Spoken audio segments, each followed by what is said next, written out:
Emilio Pujol, of all Tarraga students, was said to have the closest tone to Maestro Francisco Tarraga.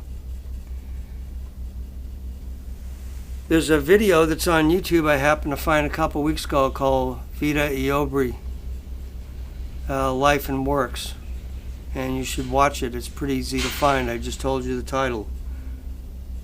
Vida, spelled with a Y or a I, and Obra, O-B-R-A. And in it shows that about, I think, minute 8 or so, it shows a 1905 Enrique Garcia guitar that he purchased. We have a 1907 Enrique Garcia in stock, and I have a 1897 spruce and maple Enrique Garcia that'll be here in a couple weeks. And it mentions that the guitar at one point was stolen, and then later in the video you see his kind of a museum of his instruments, and you see the Garcia alongside other instruments. And so it was recovered. And so today I was going to talk about one of the things that I didn't see in the video. They do mention his 1930 concert tour of Argentina with his wife Matilda Cuevas, but there's no talk about the success or lack of success.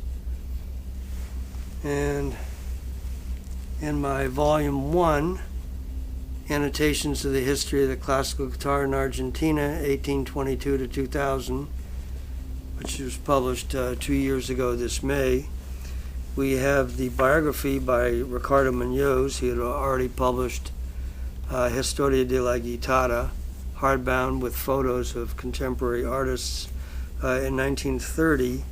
And so from his Historia Universal de la Guitarra, volume 5, Los Contemporáneos, he's got the bio of Pujol, talks about how he was born in April of 1886, goes through his education, talks about first concert in Lerida in 1906. This would be using his 1905 Enrique Garcia guitar, and went to London in 1912, played there using the Enrique Garcia guitar.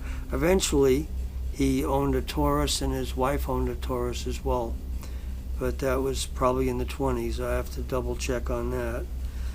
But we see as we go along here, I'm going to read what I translated from one of the 7 books. I bought 7 unpublished books by Ricardo Munoz in 2012 from a grandson. And so I found a wealth of information, stuff that was just total surprise. So I'm going to read a little bit here about how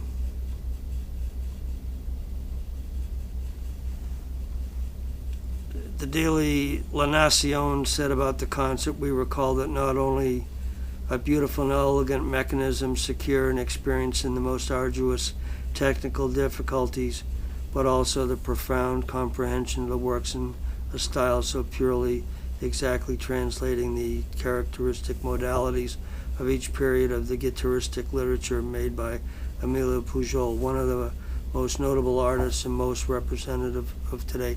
And at this time, in the 1930 tour, he was using a Taurus guitars as well as his wife was.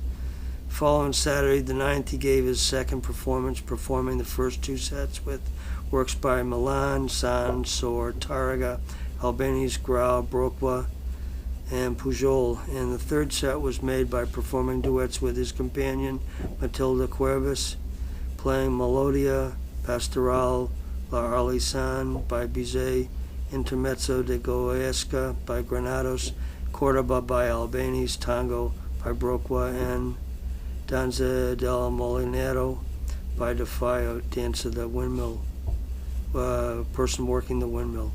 All these transcriptions by Pujol. La Prensa on the 11th, in the eulogy of the labor of the artist, especially in the Intermezzo of Goyesca, declared, Pujol frankly introduces the rischiatos and golpes of the popular guitaristic technique. being flamenco. These resources are so rich in the power of suggestion for the critic, but not very pleasant for the maestros and aficionados, which suppose, with or without reason, that the artistic technique must be divorced from the popular realm. Everyone has to be in its place to which it corresponds without invading jurisdictions.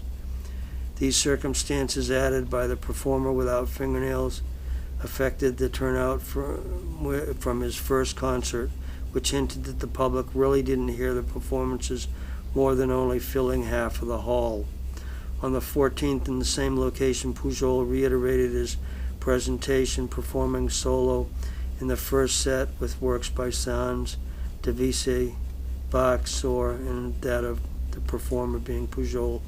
In the second set, his companion played flamenco works in the popular style, and in the third set, both played duets interpreting a minuetto by Mozart, Tango Español, and El Puerto by Albani's Pantomima, and Danza by De Falla.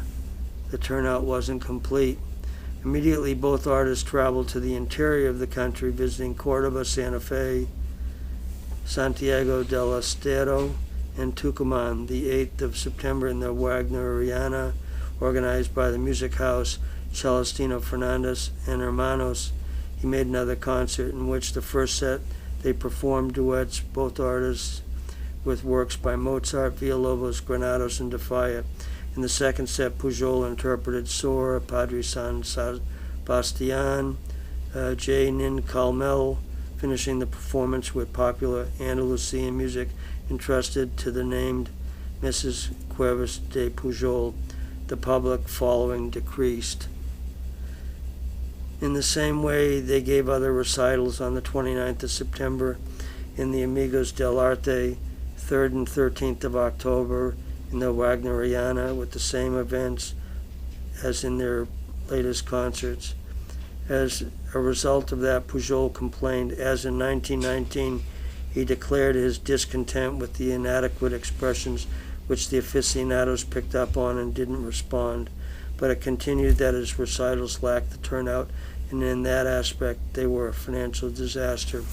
Celestino Fernandez bankrolled the 1930 concert series, guaranteeing that no matter how many tickets were sold, Emilio Pujol and his wife would be paid a certain sum, and it became a financial disaster.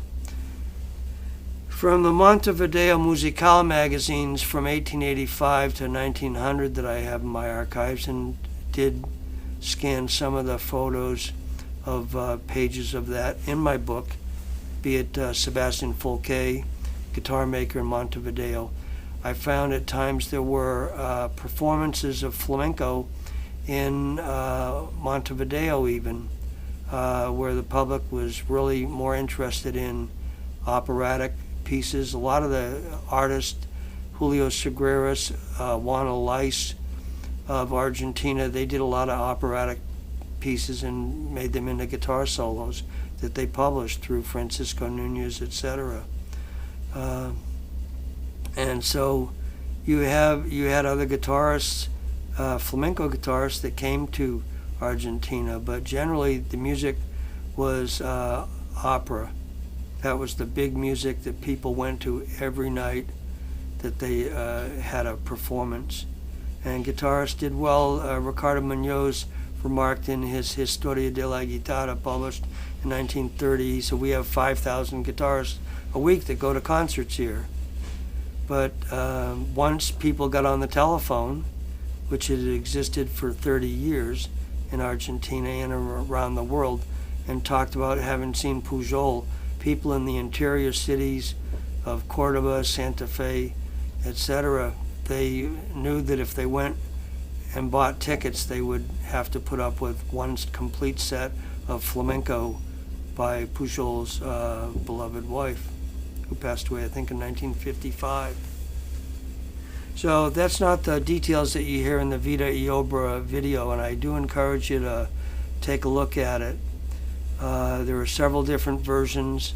Carlos Trepat speaks in Catalan, and you can see Spanish